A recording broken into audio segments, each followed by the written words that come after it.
So hello everyone and welcome back to my channel Clock Class. So I am today collaborating with Sailesh, third year BHM student and myself Janvi Agarwal, final year BHM student. तो आज की video बहुत ही informative होने वाली है क्योंकि आज हम बात करेंगे होम्योपैथी की स्कोप, करियर और पीजी या फिर क्लिनिक सेटअप जैसी इंपॉर्टेंट टॉपिक्स पर। एंड आज हमारे साथ में हमारी स्पेशल गेस्ट है meet doctor SS Dubey sir. So आज हम सर से कुछ पॉइंट्स डिस्कस करने वाले हैं और जैसा कि आप सब लोग जानते ही हैं कि sir has an experience in teaching as well as clinical experience भी है। तो sir let's start with the first question. Sir homeopathy को लेकर जो मिथ है कि मीठी गोली क्या काम करेगी, आप उसको कैसे एड्रेस करेंगे और आने वाले 5 से 10 सालों में इंडिया में होम्योपैथी का क्या स्कोप है?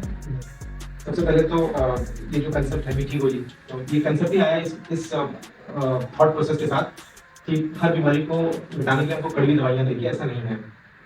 Homeopathy basically non violent system पर काम करती है। इसका बेसिक प्रिंसिपल है नॉन वायलेंस है और उस नॉन वायलेंस में होम्योपैथी ये बिलीव करती है कि पेशेंट को ये पता भी ना लगे कि वो मेडिसिन खा रहा है। इसलिए जो मीठी गोली हम देखते हैं, जो छोटी छोटी गोलियाँ देखते हैं, शुगर पिल्स, एक्चुअली वो मेडिसिन तो नहीं होती है, लेकिन हाँ मेडिसिन के करियर होती है। वो एक व्हीकल होता है जिसके माध्यम से मेडिसिन पेशेंट में ट्रांसफर करते हैं। इसके कई सारे बेनिफिट हैं। बेनिफिट ये है कि पेशेंट इजीली कंप्लाइंट हो जाता है उसको, चाहे बच्चा हो, बुजुर्ग हो या कोई एकदम नया जन्मा बच्चा हो, वो उस मेडिसिन को खाने के बाद किसी भी तरीके से ना तो उसके अंदर कोई विटामिन आती है और वो उसको बड़े चाव से खा भी लेते हैं। तो उनका जो रेगुलराइजेशन है मेडिसिन का वो कम्प्लीटली चलता रहता है। दूसरी बात, ये जो साइज का वजह से उसको ज़्यादा इतनी सी है, ये तो बहुत थोड़ी सी है, इससे क्या ही होगा। तो जो लोग भी ऐसा सोचते हैं तो उनको मैं एक ही चीज़ एक एग्जाम्पल दूंगा कि हम जब परफ्यूम लगाते हैं तो पूरी बॉटल से नहाते नहीं हैं, एक स्प्रे करते हैं या फिर लगाते हैं तो एक जरा सा हल्का हम लगाते हैं और पूरा कमरा महकने लग जाता है। बिल्कुल वैसे हमारी होम्योपैथिक मेडिसिन जो होती है वो स्टिमुलेट करने का काम करती है, ना कि बॉडी को फोर्स करने का काम करती है।